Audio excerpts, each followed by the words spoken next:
Baik, Assalamualaikum warahmatullahi wabarakatuh. Selamat pagi menjelang siang, rekan-rekan sekalian, dan mohon izin untuk Mas Rohmat. Kami di sini kelompok Bima Devi akan mempresentasikan hasil daripada diskusi kami perihal tentang Bima Devi.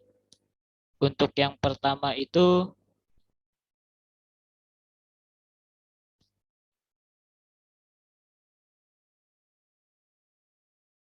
nama anggota. Di sini anggota kami ada 4. Yang pertama itu ada Galang Panji Satrio, dan yang kedua ada saya sendiri, Muhammad Farhan Ali Ridho. Yang ketiga ada Imut atau Iman Mutakin. Yang keempat ada Arinaldo Michael Nora. Baik, di sini daftar pembahasan ada 3, yang dimana pertama itu apa itu Dema Devi, dan yang kedua itu ada urutan penerapan Dema Devi dan tools, dan yang ketiga itu ada penerapan Dema Devi dalam kehidupan sehari-hari maupun di perusahaan. Nah, masuk yang pertama. Apa sih itu Dema Devi? Dema Devi itu adalah suatu alat atau suatu alat untuk mengembangkan produk, proses atau layanan yang didesain secara ulang, secara radikal gitu. Nah, DMDV juga bertujuan untuk membantu proses produksi dan mengurangi kecacatan produk. Baik, yang kedua itu ada urutan DMDV dan tools. Nah, di sini DMDV juga memiliki 5 langkah yang saling terkoneksi nih. Yang pertama tuh ada define. Define tuh didefinisikan berarti. Yang kedua itu ada measure. Measure itu ukur. Dan yang ketiga itu ada analisis, ada design, dan ada verify yang artinya memeriksa.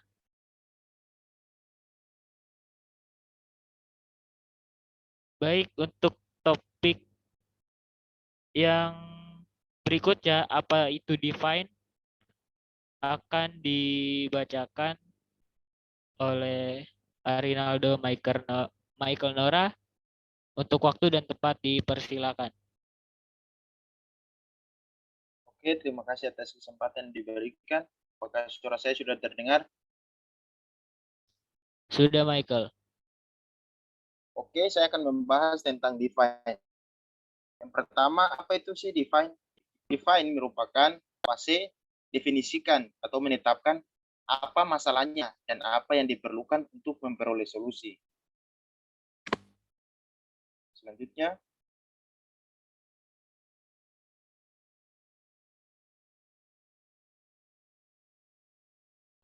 itu tahapan dalam define.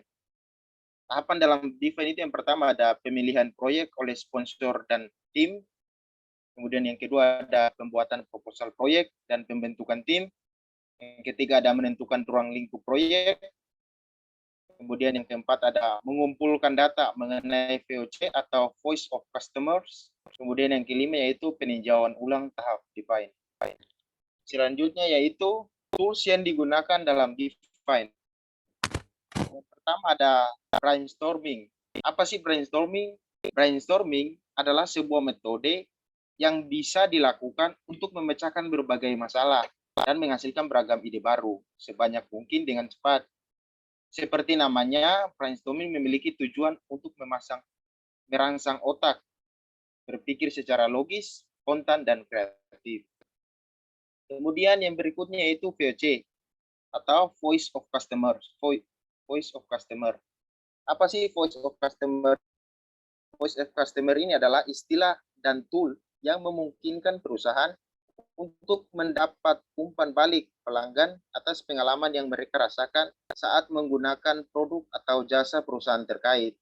Nah, dari perspektif Lean, VOC menjadi modal awal pelaksanaan inisiatif perbaikan, karena kepuasan pelanggan memang seharusnya menjadi salah satu tujuan akhir dari setiap program Lean atau Six Sigma.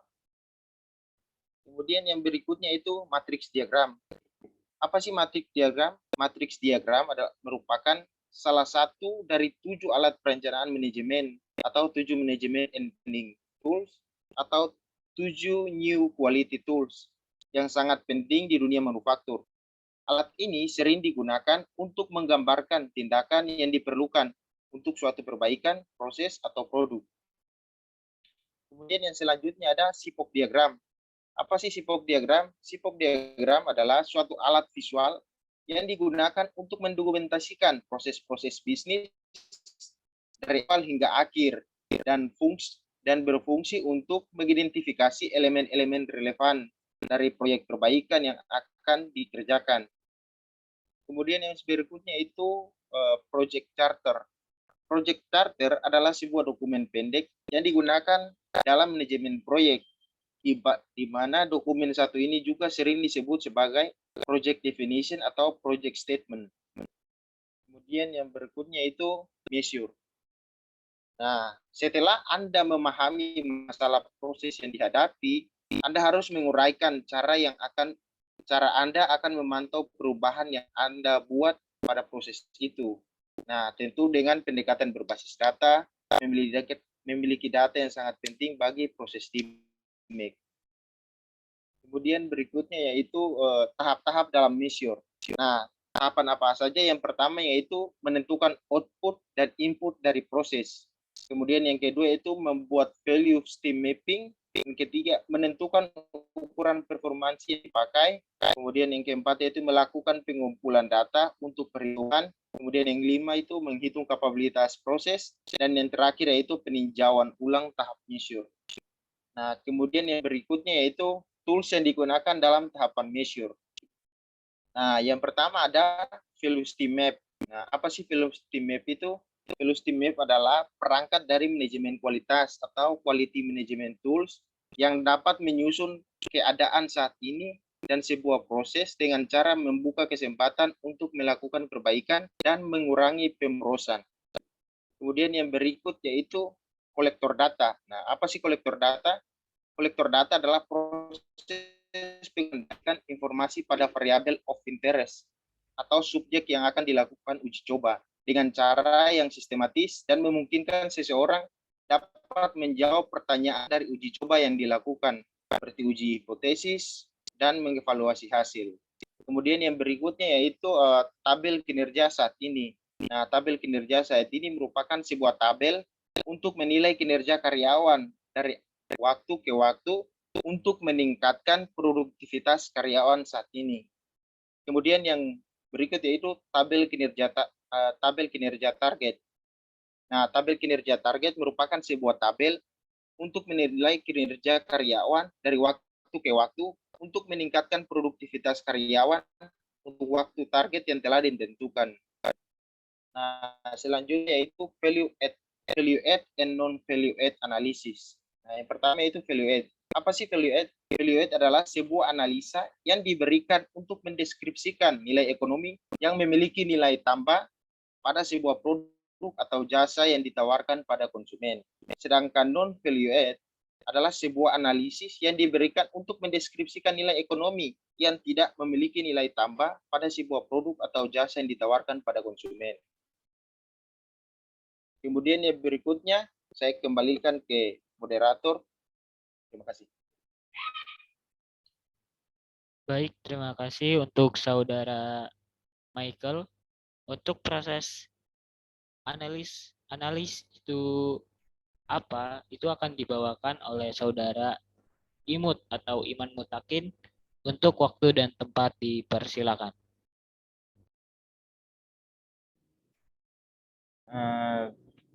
Baik, apakah saya sudah masuk?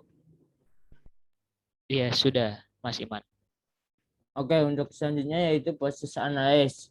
Di mana proses ini yaitu proses untuk menganalisa atau mengambil kesimpulan dari data-data yang sudah didapatkan dari teknik define dan teknik measure. Bisa di next.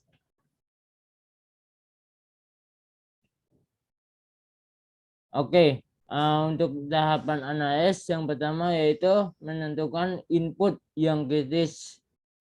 Yang kedua yaitu melakukan analisa data dan analisa proses. Yang ketiga yaitu menentukan akar penyebab masalah. Yang keempat yaitu menyusun prioritas akar penyebab permasalahan. Dan yang kelima yaitu melakukan peninjauan ulang terhadap analisa.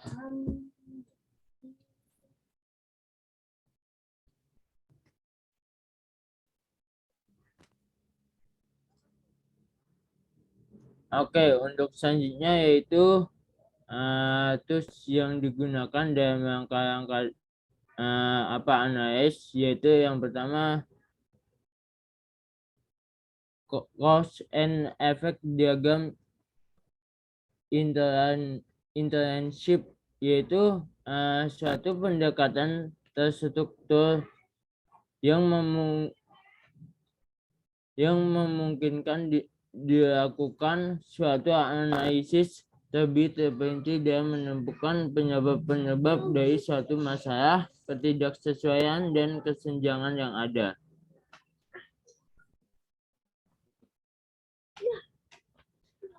Untuk selanjutnya itu scatter diagram.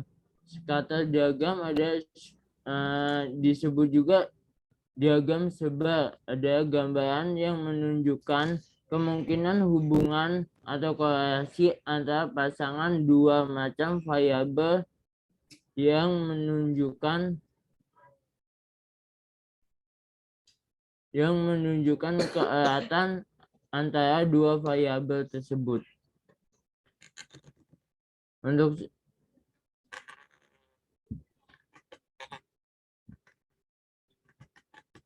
selanjutnya itu Firewall Models and Effect Analysis atau FMEA, yaitu suatu metode analisis kesalahan yang muncul dari proses perancangan rancangan. Firewall model dan efek analis juga berupa lembar yang berisi tentang poin-poin yang penting dalam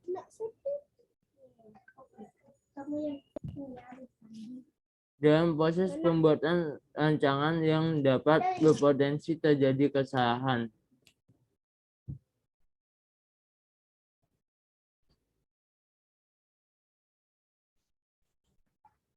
Untuk selanjutnya itu diagram Pareto. Diagram Pareto adalah merupakan salah satu dari 7 gugusan mutu yang digunakan dalam hal pengendalian mutu pada dasarnya.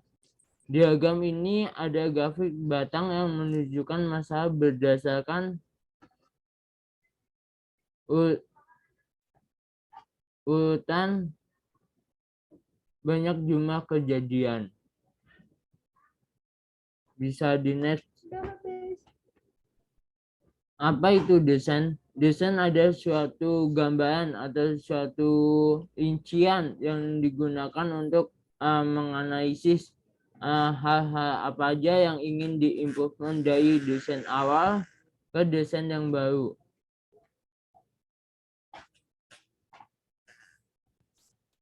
Nah, tahapan apa saja yaitu ada desain awal, ada rincian desain, penulisan laporan. Bisa di next. Nah, terus yang digunakan dalam desain yaitu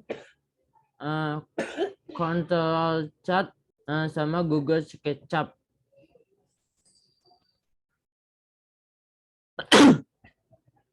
Control Chart adalah sebuah grafik yang memberikan gambaran tentang kondisi atau perilaku sebuah proses.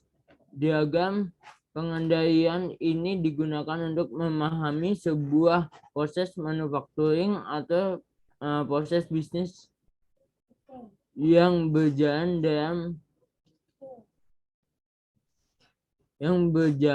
dalam kondisi tertentu.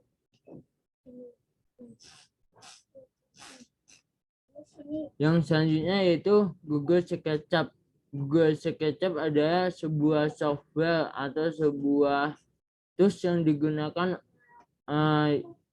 untuk mengembangkan sebuah produk.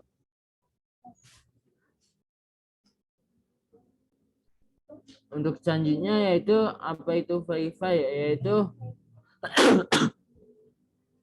suatu tools atau langkah kelima untuk memverifikasi atas implementasi atau atas perbaikan yang telah dilakukan.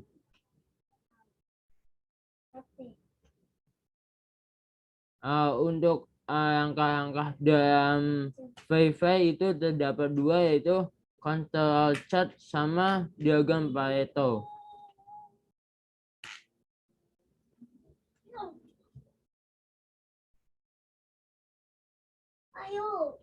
Dan implementasi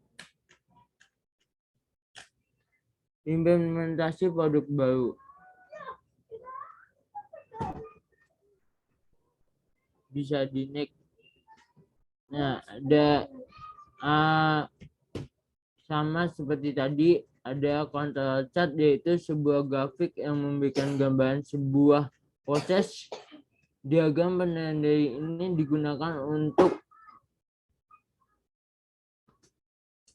memahami apakah proses atau manufacturing atau proses bisnis berjalan dalam kondisi terkendali atau tidak.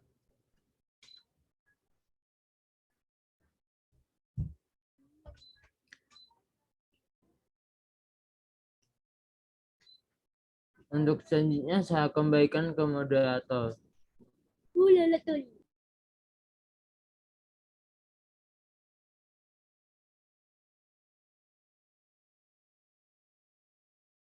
Baik, terima kasih untuk Saudara Iman Mutakin. Untuk proses berikutnya itu ada penerapan Demendevi yang akan dibawakan oleh Saudara Galang Panji Satrio. Untuk waktu dan tempat dipersilakan. Baik, terima kasih kepada rekan saya, Farhan Ali Ridho, yang telah memberikan waktu dan kesempatannya. Apakah suara saya sudah masuk? Sudah, Lang. Baik, di sini saya akan memaparkan penerapan Demendevi pada sebuah perusahaan yang bergerak di bidang sound system yang bernama Yude Cakra Musik. Di sini kami mengangkat tema jurnal yang berjudul Integrasi Desain for Six Sigma atau DFSS dan TRIS pada bisnis jasa rental sound system untuk peningkatan keputusan pelanggan. Next.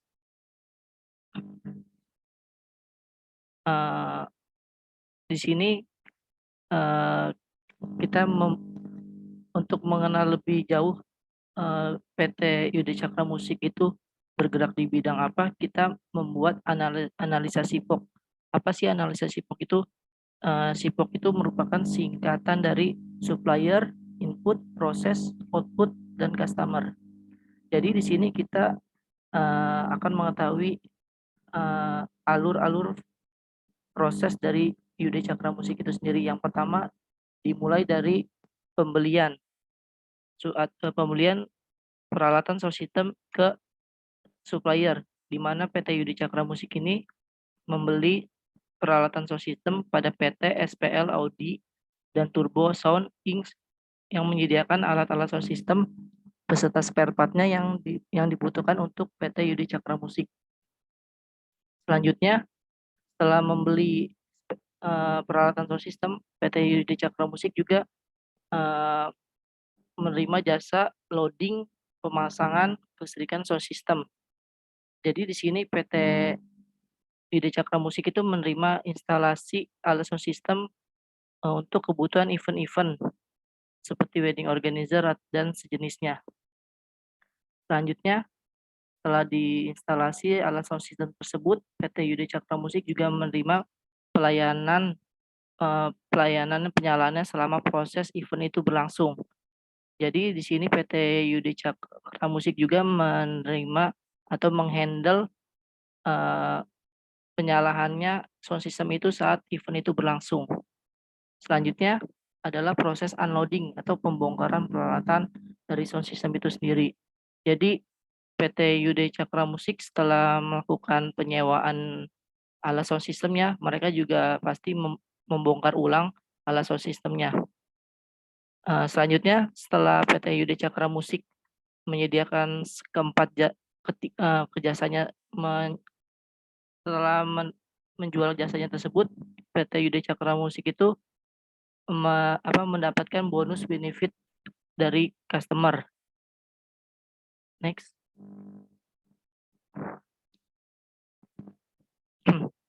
Nah, di sini kita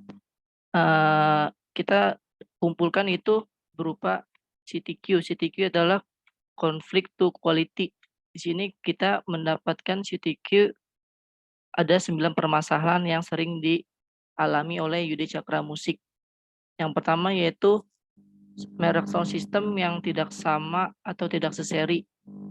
Dampak yang sering ditimbulkan adalah suara yang dihasilkan di setiap sudut berbeda, bentuk sound yang tidak sama sehingga kurang menarik. Maksudnya di sini sound systemnya itu berbeda-beda jenis. Jadi semisal untuk sound system yang satu itu menggunakan jenis merek A, sound system yang kedua menggunakan merek B. Jadi tidak menimbulkan bunyi yang tidak serasi gitu. Selanjutnya ada permasalahan yang kedua, karyawan tidak memiliki rasa empati. Dampak yang ditimbulkan terjadinya miskomunikasi, tidak mampunya menimbulkan kesan yang baik pada klien.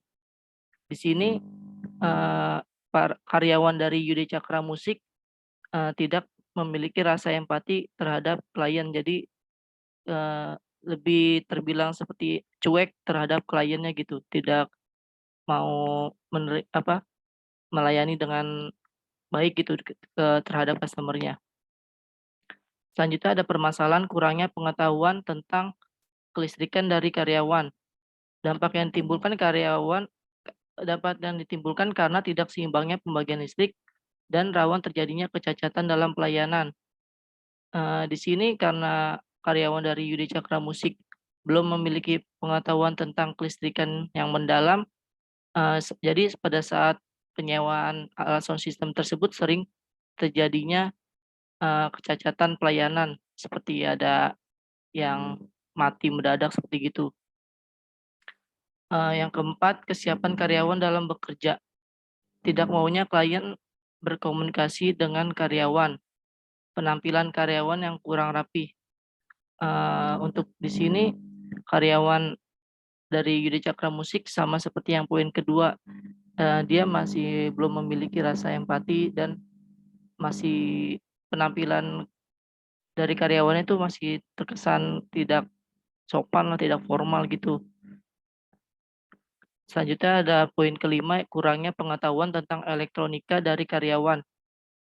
Dampak yang ditimbulkan tidak mampunya karyawan dalam memperbaiki equipment yang rusak dan tidak mampunya karyawan memperlakukan equipment dengan baik. Jadi di sini itu karena karyawan Yude Cakra Musik belum mengerti mendalam tentang kelistrikannya, jadi dia ketika ada alat peralatan equipment dari sound systemnya ada yang rusak, karyawan itu tidak bisa memperbaikinya karena belum memiliki skill atau ilmu untuk merepair sound system tersebut. Selanjutnya ada yang keenam, yaitu kecepatan loading barang yang tidak bisa dipastikan. Dampak yang ditimbulkan tidak mampu memberikan janji kepada klien tentang ketepatan waktu menyelesaikan loading dan sulit mengatur waktu loading ketika mendapatkan 2 event yang bersamaan. Di sini pada saat proses instalasi atau loading, pihak Yude Cakra Musik tidak bisa memastikan memakan waktu berapa lama untuk proses instalasinya tersebut. Dan jika dalam suatu hari terdapat 2 event yang bersamaan, PT Yude Cakra Musik juga sangat sulit untuk mengatur waktunya. Selanjutnya yang ketujuh, ada persaingan yang ketat dan seringkali merendahkan harga jual. Dampak yang ditimbulkan harga yang semakin jatuh dan rendahnya nilai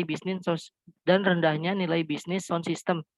Maksudnya di sini jadi karena persaingan atau dari kompetitor dari perusahaan lain yang selalu memberikan harga termurah kepada pelanggannya. Jadi perusahaan-perusahaan sejenis di penyewaan sound system ini selalu memasang harga yang lebih murah sehingga mengakibatkan harga penyewaan sound system ini semakin turun dan terus menurun.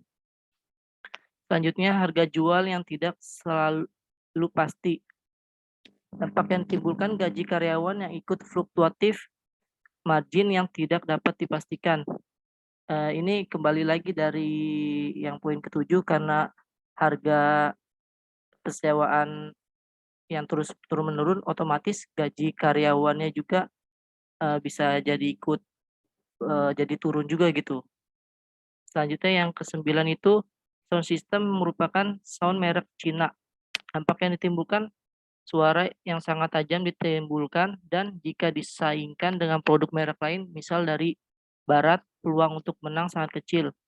Di sini PT Yudi Cakra Musik itu mayoritas sound systemnya masih bermerek dari Cina. Jika dibandingkan dengan produk dari negara barat, memang produk dari Cina itu masih kalah jauh dari kualitasnya.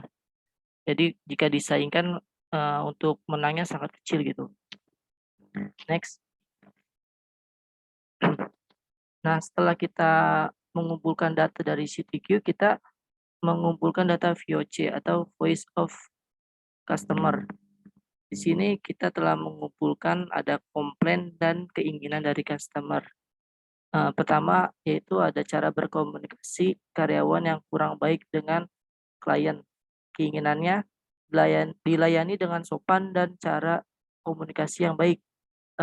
Di sini memang kita nggak menutup kemungkinan jika kita berkomunikasi atau berinteraksi dengan klien, kita pasti ingin dilayani dengan baik dan sopan dan diberikan pelayanan yang prima. Selanjutnya yaitu sound system tidak menyala secara maksimal sesuai dengan fungsinya. Keinginan dari customer itu sound menyala sesuai kapasitas ruangan yang digunakan. Di sini maksudnya semisal suatu klien itu menyewa sound system itu 10 unit sound system untuk memenuhi semua ruangan yang sedang disewa. Namun aktualnya ketika penyalahan sound system itu ada beberapa unit yang tidak mati, jadi sound system itu suaranya tidak sesuai kapasitas ruangan itu, jadi tidak memenuhilah dari ruangan itu. Selanjutnya terjadi kerusakan di tengah-tengah acara dan tidak mampu tertangani. Keinginan customer itu tidak adanya masalah dengan peralatan yang disewa di tengah-tengah acaranya.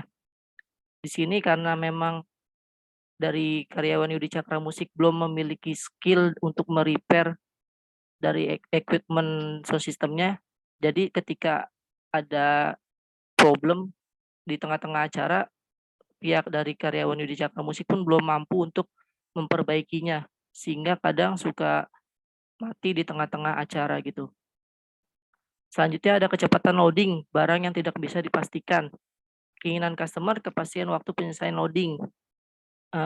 Di sini pihak klien pastinya ingin kepastian gitu. Berapa lama sih untuk instalasi peralatan sound system itu tersebut, sehingga dari pihak lain itu juga bisa menschedulekan waktu-waktu untuk event acaranya dia tersebut. Selanjutnya ada suara yang sangat tajam di telinga. Keinginan dari customer itu suara yang dihasilkan lembut dan tidak sakit didengarkan dari jarak yang dekat. Di sini kita ketahui dari Yudi Cakra Musik itu masih menggunakan sound system yang mereknya dari Cina, yang memang suara sound system dari Cina itu masih memiliki kualitas suara yang sangat buruk dibandingkan dengan sound system dari merek-merek dari Eropa gitu. Jadi suara yang dihasilkan juga masih kurang soft gitu. Selanjutnya, next. Di sini juga kita mengumpulkan data analisa kekurangan dan kelebihan kondisi dari para pesaing Yudi Cakra Musik yang bergerak di bidang yang sama, yaitu penyewaan sound system. Di sini kita mengambil dua kompetitor kita, yaitu Yudi Tata Suara dan Civi Pratika Sounds. Di sini masing-masing perusahaan tersebut memiliki kekurangan dan kelebihannya. Untuk yang pertama, untuk kekurangan dari UD Tata Suara itu, dia memiliki kekurangan jumlah sound yang sedikit, kru dengan pengetahuan tentang sound yang kurang, kru dengan fisik yang kurang kuat, armada transportasi yang sedikit, sound system dengan beberapa merek. Tapi dia juga memiliki kelebihan, yaitu owner memiliki banyak kenalan di kalangan anak band, penampilan kru yang sangat baik atau keren-keren, etika kru yang baik dan sopan, pandai mengatur jadwal loading karena jumlah soundnya sedikit. Selanjutnya ada barang yang bersih-bersih. Di sini juga kita telah mengumpulkan kekurangan dan kelebihan dari CV Pratika Sound. Untuk CV Pratika Sound memiliki kekurangan yaitu soundnya masih tipe-tipe yang lama, penampilan barang yang kurang baik, penampilan kru yang kurang rapi, sulit mengatur jadwal loading, armada yang kurang prima.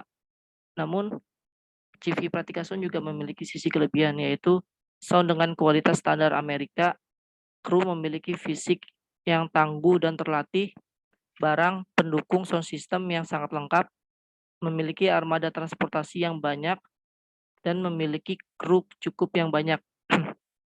Dari data analisa kekurangan dan kelebihan dari para kompetitor, kita bisa menarik kesimpulan untuk kita bisa memenangkan persaingan di bidang persewaan sound system ini. Dari pihak UD Cakra Musik harus bisa mengambil atau menyamai sisi-sisi kelebihan daripada kompetitor atau bahkan melebihi. Semisal untuk UD Cakra Musik itu sendiri kan kita masih sound systemnya masih memiliki suara yang buruk karena masih memakai barang dari Cina. Kita bisa mengikuti dari CV yang Pratika Sound, mereka menggunakan sound dari Amerika yang memiliki kualitas lebih baik. Dan ini dari UD Cakra Musik juga masih dari para krunya belum memiliki pengetahuan untuk merepair jika ada kerusakan. Di sini kita bisa melihat dari sisi positifnya PT ini yang CV Pratika Sound di sini mereka sudah memiliki kru yang memiliki fisik yang tangguh dan terlatih. Selanjutnya kita juga ini kru kita juga masih berpenampilan seadanya, bahkan terkesan tidak sopan gitu saat melayani customer. Di sini kita bisa melihat dari sisi kelebihannya ini dari krunya UD Tata Suara, mereka untuk kru-krunya sudah berpenampilan sangat baik dan keren-keren sehingga para klien pun merasa lebih lebih dilayani dengan baik gitu oleh ini UD Cakra Musik itu sendiri. Next. Sekian penjelasan dari saya, kurang lebihnya mohon maaf, saya kembalikan kepada moderator. Baik, terima kasih untuk rekan-rekan semua yang udah mempresentasikan, dan mohon maaf bila presentasi dari kami banyak kesalahan atau kekurangannya ataupun kekeliruan dalam penulisan. Mohon dibukakan pintu maaf sebesar-besarnya. Kami dari kelompok Demedevi mohon pamit undur diri. Assalamualaikum warahmatullahi wabarakatuh. Waalaikumsalam warahmatullahi wabarakatuh.